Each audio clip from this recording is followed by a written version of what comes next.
Buenas tardes, soy el doctor Jesús Torres Espinosa. Vamos a continuar con la clase de electrocardiograma para la materia de fisiología.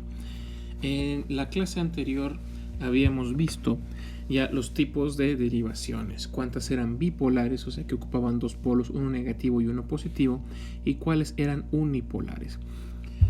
Aquí faltaba mencionar que, por ejemplo, en cuestión de las unipolares, que si recuerdan luego de la clase anterior, las pinzas de colores, que había una roja, amarilla, verde y negra, la negra nos va a funcionar como si fuera el polo negativo para todas estas derivaciones, ¿sí? Para derivaciones ABR, ABL, ABF 1, 2 y 3.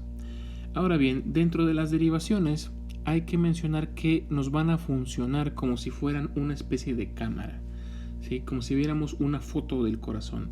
Entonces, las bipolares y unipolares de D1 a D3 y de ABR a ABF van a permitirnos ver el corazón de frente, en un plano frontal, como si lo estuviéramos viendo de adelante hacia atrás. Mientras que las precordiales de B1 a B6, que ya mencionamos cómo deben de colocarse los electrodos en nuestro paciente, nos van a permitir visualizar al corazón, pero desde una proyección que va de arriba hacia abajo, ¿sí? En un plano horizontal. Entonces, podríamos decir que si lo interpretamos de forma adecuada, el electrocardiograma nos puede dar una interpretación semi-tridimensional de la actividad eléctrica del corazón. Además, el día de hoy pues vamos a ver cómo podemos calcular la frecuencia cardíaca en un electrocardiograma.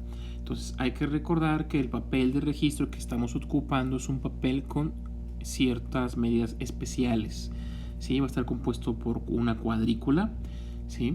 Esta cuadrícula va a tener unas rayas más marcadas o rayas más pequeñas, ¿sí? Las rayas gruesas, ¿sí?, nos van a representar segmentos de 5 milímetros o de 0.20 segundos, mientras que las rayas delgadas representan 1 milímetro o 0.04 segundos. ¿Sí? Recuerden que todo en la línea horizontal es de tiempo, todo en la línea vertical es de voltaje. Entonces, 1 centímetro, o sea 10 milímetros o 2 cuadros de rayas gruesas nos representan 1 milivoltio completo, mientras cada cuadro pequeño nos representa un 0.1 milivoltio. También cabe mencionar que la velocidad del papel, a la velocidad a la que corre por debajo de la aguja que hace el registro, va a ser una velocidad de aproximadamente 25 milímetros por segundo. Recuerden que cada milímetro es 0.04 segundos. Entonces va a recorrer 25 cuadros pequeños, o sea, 5 cuadros grandes, eso corresponde a 1 segundo. Esto hay que recordarlo porque nos va a ser de mucha utilidad para calcular más adelante la frecuencia cardíaca de un electrocardiograma. En esta diapositiva pues se resume lo que les acabo de mencionar, incluyendo la velocidad a la que se va a mover el papel, ¿sí? Ahora, ¿para qué nos sirve analizar la velocidad o la frecuencia cardíaca? Una frecuencia cardíaca normal va a estar localizada entre 60 y 100 latidos por minuto. Vemos en la imagen superior, hacia la derecha de la pantalla, aquí marcada en azul, un electrocardiograma con un ritmo sinusal, o sea que está siendo hecho o dado por el nodo sinusal y tiene una frecuencia normal, ¿sí? Luego vemos uno que corre demasiado rápido, marcado en verde, ¿sí? Este tiene una frecuencia mucho más elevada. Entonces, para que sea más elevada tenemos que tener una frecuencia de latidos por arriba de 100 latidos por minuto. Este fenómeno se le llama taquicardia, ¿sí? Y por último, aquí marcado en amarillo, tenemos un ejemplo de un electrocardiograma que corre más despacio. Esto quiere decir que tenemos latidos por debajo de 50 latidos por minuto, o sea, menos de 1 latido por segundo. Este fenómeno se va a llamar bradicardia. Y por último, aquí encerrado en rosa, tenemos un latido irregular. No tienen un ritmo, no se ven parejos los tiempos entre uno y otro. ¿Qué podemos tomar de referencia? La distancia que hay entre una R y otra. Las R's las podemos ver en la imagen que encontramos hacia la izquierda. Aquí podemos ver la onda P, la onda R hacia arriba y la onda T. ¿Sí? Entonces los picos de las ondas R, si toda la distancia que hay entre una R y otra R es igual, tenemos un ritmo regular. Y si no es igual, tenemos un ritmo irregular, ¿sí? Entonces vamos a calcular la frecuencia cardíaca para saber si tenemos bradicardia, si tenemos taquicardia o tenemos un latido que es irregular. Ahora bien, dentro de la lectura del electrocardiograma hay varias cosas que podemos sacar. Las más básicas son el ritmo, la frecuencia y el eje. El eje lo vamos a dejar para después, es un poquito más complicado de sacar, pero básicamente el eje es un vector o una flecha, por decirlo de forma coloquial, que nos indica en qué dirección se mueve el impulso eléctrico que estimula el corazón. Lo que sí vamos a aprender a ver en un electrocardiograma es la frecuencia principalmente y el ritmo. El ritmo nos va a indicar qué estructura del sistema de conducción es lo que está llevando los latidos cardíacos, ¿sí?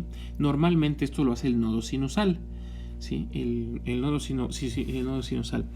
Este es el que va a actuar como marcapaso, es como si fuera el jefe de la orquesta, el que va a ir diciendo en qué velocidad va a ir la frecuencia del corazón, ¿sí? Para saber si es un ritmo sinusal, bueno, hay diferentes tipos de ritmos, pero lo que nos importa o lo que deben de aprender por el momento es si es un ritmo sinusal o no es un ritmo sinusal. Para saber si es un ritmo sinusal, siempre tenemos que encontrar una onda P, que ya vimos que la onda P es redondeada, antes de cada QRS.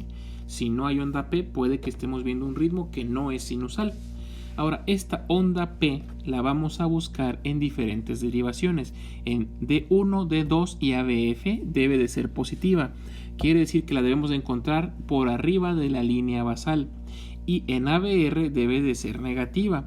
Si encontramos estas características, entonces tenemos un ritmo sinusal. Si la frecuencia cardíaca se encuentra entre 60 y 100 latidos por minuto, también es indicativo de un ritmo sinusal. Si está muy arriba, puede ser que sea disparado por otro nodo del sistema de conducción, o si está muy abajo también. Y además, pues los intervalos que encontramos entre las ondas P y las ondas R y entre una R y otra deben de ser más o menos iguales, con una variación menor al 15% de tamaño. Ahora bien, para medir lo que es la frecuencia cardíaca, primero lo que tenemos que hacer es seleccionar una R que esté sobre una línea gruesa en el electrocardiograma. Aquí no alcanzamos a ver las líneas gruesas, no se ven bien. Las flechas rojas indicarían lo que son esas líneas gruesas. Entonces buscamos primero una R que esté debajo de una línea gruesa. Esta técnica le podemos decir de forma coloquial de los saltos de rana, porque lo que vamos a hacer es brincar de una línea gruesa a otra. Entonces, por ejemplo, en esta R encontramos, va a ser el 0. La siguiente R va a valer 300. La siguiente va a valer 150. La siguiente línea 100, 75, 60, 50 y así sucesivamente. Entonces, ¿cómo vamos a ver cuál es la frecuencia cardíaca? Primero, la R que cae en la línea gruesa y vamos a contar 300, 150, 100 hasta que encontremos otra R que cae en una línea gruesa. En este caso, la que cae cerca de la línea gruesa es la que está cerca del valor de 60. Entonces aquí este electrocardiograma tiene aproximadamente una frecuencia cardíaca de 60 latidos por minuto. Entonces podríamos decir que es una frecuencia normal. Otra forma de tomar la frecuencia cardíaca es mediante la utilización de alguna regla gradada, como la que tenemos aquí arriba, ¿sí? Que ya trae las medidas del electrocardiograma, podemos utilizarla. Otra es contar, recordando el número de cuadros. Por ejemplo, aquí abajo tenemos una regla de 3. ¿Sí? En esta regla de 3, por ejemplo, vamos a tomar primero de referencia los cuadritos que encontramos entre el inicio de una onda P y el inicio de la siguiente. En este caso, este número de cuadritos son 22, que si los multiplicamos por 0.04 nos da 0.88 segundos. ¿Por qué de una P a otra? Porque eso es un ciclo cardíaco completo, entonces sería el equivalente a un latido. Entonces hacemos la regla de 3, tenemos que 0.88 segundos es igual a un latido, entonces 60 segundos serían igual a, al hacer la regla de 3, pues encontramos que va a ser equivalente a 68 latidos por minuto, que sigue siendo una frecuencia cardíaca normal, una frecuencia cardíaca dentro de lo aceptable. Otra fórmula que podemos utilizar es esta, que básicamente nos dice que la frecuencia cardíaca calculada por minuto va a ser igual a 1500. Esos 1500 lo vamos a dividir entre el número de cuadritos pequeños que contemos entre las puntas de dos ondas R. También es un método exacto, es un método aceptable que podemos utilizar para calcular la frecuencia cardíaca. Ahora, en la siguiente diapositiva lo que observamos es un ejemplo de un electrocardiograma con una taquicardia. Si la analizamos, no es una taquicardia de tipo sinusal porque no tiene características de que haya un ritmo sinusal. Tiene una frecuencia elevada por arriba de 120 latidos por minuto. El asunto con las taquicardias es de que si persisten pueden provocar ya lo que sería una fibrilación. ¿Qué es una fibrilación? Una fibrilación es una situación en la cual el corazón no está latiendo sus fibras musculares al unísono, sino que sus fibras musculares están contrayéndose en desorden. De persistir, el corazón puede caer en un paro o asistolia.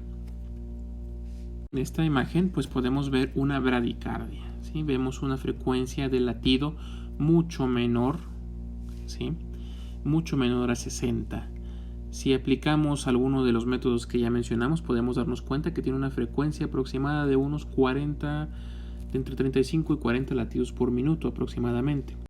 En este electrocardiograma podemos visualizar una imagen en dientes de sierra, que es característica de la fibrilación ventricular, en la cual, como mencioné, la actividad de las fibras cardíacas es errática, no está sincronizada una con otra. Entonces, este tipo de fibrilación no está haciendo que el corazón bombee de forma adecuada la sangre que requiere el organismo, ¿sí? Entonces lo hace de forma inadecuada.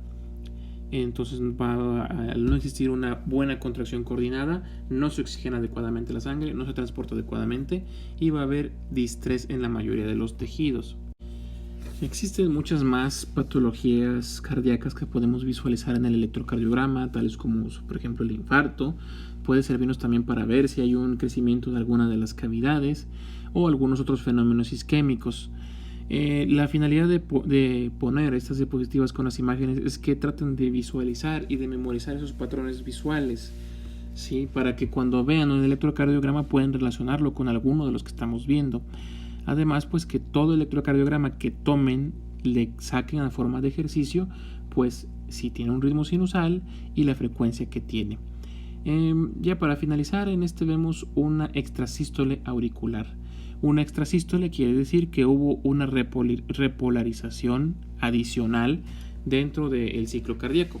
Entonces podemos ver cómo se rompe la ritmicidad, el espacio que hay entre una R y otra, para que aparezca una R de forma súbita dentro de la derivación, como la estamos viendo aquí. Esa sería la extrasístole. Las causas que pueden producirlo son algunas situaciones de toxicidad por algunas sustancias como el tabaco, la falta de sueño, la ingesta excesiva de café, o sea, de cafeína, el alcoholismo y algunos fármacos que pueden provocarnos este tipo de patología. Con esto sería todo lo que habría que revisar del electrocardiograma. Recuerden, jóvenes, que necesito que me pasen sus dudas con su jefe de grupo y el viernes las respondemos. No es un tema sencillo, es difícil. Más que nada porque no están habituados a ver este tipo de estudios, entonces hay que tratar de, cada vez que tomen un electrocardiograma, seguir los pasos que les mencioné para la frecuencia y el ritmo, para que se acostumbren y lo hagan de rutina.